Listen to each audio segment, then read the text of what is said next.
अस्सलाम वालेकुम स्टूडेंट्स।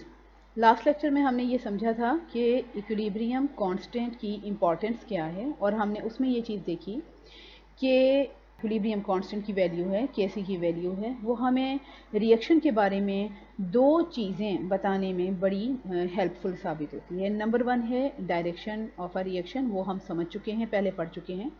और दूसरी जो चीज़ है वो है extent of a reaction. So equilibrium constant value is very helpful in predicting extent of a reaction. So how it is helpful? Let's see. हम यहाँ पे देखते हैं कि एक्सटेंट ऑफ अ रिएक्शन का पहले तो हम समझते हैं क्या मतलब है। एक्सटेंट ऑफ अ रिएक्शन का मतलब होता है कि कोई रिएक्शन जो है वो किस हद तक प्रोसीड करेगा, किस हद तक जाएगा, किस हद तक उसके रिएक्टेंट्स जो हैं वो प्रोडक्ट्स में कन्वर्ट होंगे। इसको हम कहते हैं एक्सटेंट ऑफ अ रिएक्शन, कि कोई रिएक्शन जो है वो इक्विलिब्रियम स्टेट पर आने से पहले पहले कितनी हद तक चला जाएगा, कितनी हद तक उसके रिएक्टेंट्स जो है ना वो प्रोडक्ट्स में कन्वर्ट हो जाएंगे।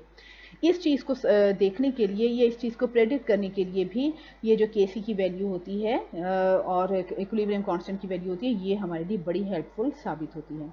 अब वो कैसे साबित होती है, अब हम ये समझते हैं। तीन पॉसिबिलिटीज़ हैं कि अगर हम प्रेडिक्ट करना चाहें कि एक्सटेंट ऑफ अ रिएक्शन को। Number one, large numerical value of KC. ऐसा रिएक्शन जिसके लिए केसी की वैल्यू काफ़ी बड़ी हो, काफ़ी ज़्यादा हो, तो ऐसे रिएक्शन के लिए ये प्रेडिक्ट किया जाता है कि ऐसा रिएक्शन जो है वो काफ़ी हद तक कंप्लीट हो जाएगा और ज़्यादातर जो रिएक्टेंट्स हैं वो प्रोडक्ट्स में कन्वर्ट हो जाएंगे।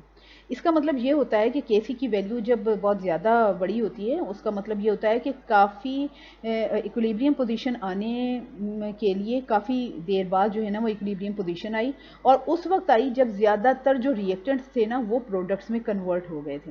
आपको मालूम है कि जब इक्विलिब्रियम पोजीशन आ जाती है तो उसके बाद जो रिएक्टेंट्स और प्रोडक्ट्स की कंसनट्रेशंस जो होती हैं ना वो कांस्टेंट हो जाती हैं, और ना तो रिएक्टेंट्स बढ़ रहे होते हैं ना ही प्रोडक्ट्स बढ़ रहे होते हैं, जितनी जितनी उनकी कंसनट्रेशंस हो वो वहीं रह जाती हैं।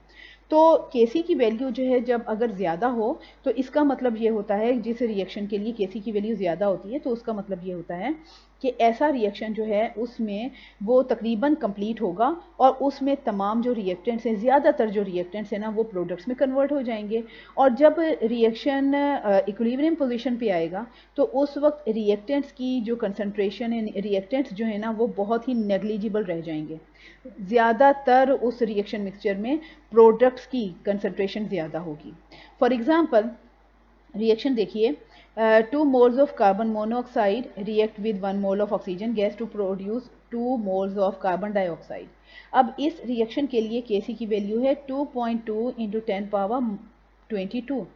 ये केसी की वैल्यू काफ़ी हाई है, ज़्यादा बड़ी वैल्यू है, और इसका मतलब ये है कि जब इक्विलिब्रियम पोजीशन पे ये रिएक्शन आएगा उस टाइम ज़्यादातर कार्बन मोनोऑक्साइड और ऑक्सीजन आपस में रिएक्शन कर चुके होंगे, और इस टाइम पे जो रिएक्शन मिक्सचर होगा उसमें कार्बन डाइऑक्साइड की क्वांटिटी बहुत ज़्यादा होगी, प्रोडक्ट की क्वांटिटी ज़्यादा होगी, और जो रिएक्टेंट्स हैं वो बहुत ही नेग्लिजिबल होंगे। दूसरी पॉसिबिलिटी देखते हैं, यानी कि स्मॉल न्यूमेरिकल वैल्यू ऑफ केसी। ऐसे रिएक्शंस जिनकी केसी की वैल्यू बहुत कम होती है, स्मॉल होती है, ऐसे रिएक्शंस का मतलब ये होता है कि ऐसे रिएक्शंस जो होंगे ना वो कभी भी कंप्लीट नहीं हो पाएंगे, और जब इक्विलिब्रियम पोजीशन आएगी तो उस वक्त बहुत ही कम रिएक्टेंट्स जो हैं वो प्रोडक्ट्स में कन्वर्ट हुए होंगे। तो रिएक्शन मिक्सचर इक्विलिब्रियम पोजीशन पर जो रिएक्शन मिक्सचर होगा उसमें प्रोडक्ट्स की क्वांटिटी बहुत कम होगी लेकिन रिएक्टेंट्स बहुत ज़्यादा होंगे, क्योंकि बहुत ही कम रिएक्टेंट्स जो हैं वो अभी प्रोडक्ट्स में कन्वर्ट हुए होंगे तो इक्विलिब्रियम पोजीशन अटेन कर लेंगे, और उसके बाद जो है वो जाहिर सी बात है जो कंसंट्रेशन है वो तो चेंज नहीं होंगी। तो इस तरह के रिएक्शंस कभी भी कंप्लीट नहीं हो पाते, और उसमें बहुत ही कम जो रिएक्टेंट्स होते हैं वो प्रोडक्ट्स में कन्वर्ट होते हैं। फॉर एग्जांपल यहाँ पे एक एग्जांपल लेते हैं, 2 moles of ammonia decompose to form nitrogen gas and 3 moles of hydrogen gas. अब इसके लिए जो केसी की वैल्यू वो है 3.0 इंटू 10 पावर -9। ये जो वैल्यू है ये बहुत ही कम वैल्यू है Kc की, और इसका मतलब यही है कि इस तरह का जो रिएक्शन है, ये वाला जो रिएक्शन है, उसमें इक्विलिब्रियम पोजीशन बहुत जल्दी अचीव हो जाएगी और बहुत ही कम जो रिएक्टेंट्स हैं ना वो भी प्रोडक्ट्स में कन्वर्ट हुए होंगे। तो इस तरह से जो रिएक्शन मिक्सचर होगा उसमें ज़्यादातर रिएक्टेंट्स की क्वांटिटी ज़्यादा होगी और प्रोडक्ट्स की क्वांटिटी बहुत ही कम होगी। अब तीसरी पॉसिबिलिटी देखते हैं, यानी numerical value of Kc is neither small nor large. अगर ऐसा हो कि Kc की वैल्यू मॉडरेट हो, यानी कि ना तो बहुत ज़्यादा है और ना ही बहुत ही कम है, तो ऐसे जो रिएक्शंस होते हैं जिसमें Kc की इस तरह की वैल्यू होती है, तो उसमें क्या होता है कि जो रिएक्टेंट्स और प्रोडक्ट्स की क्वांटिटी होती है वो ये अमाउंट्स होते हैं वो दोनों कंपेरेबल होते हैं।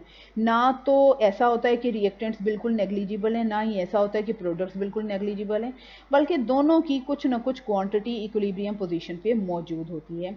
जैसा कि ये एग्जांपल देखिए आप, dinitrogen tetroxide converts into 2 moles of nitrogen dioxide. अब Kc value for this reaction is 0.211। अब ये जो Kc की वैल्यू है वो ना तो बहुत ज़्यादा है और ना ही बहुत ही कम है।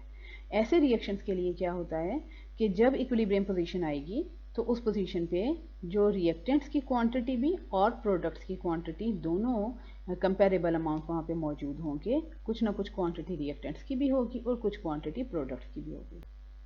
So value of equilibrium constant is very helpful in predicting the extent of a reaction.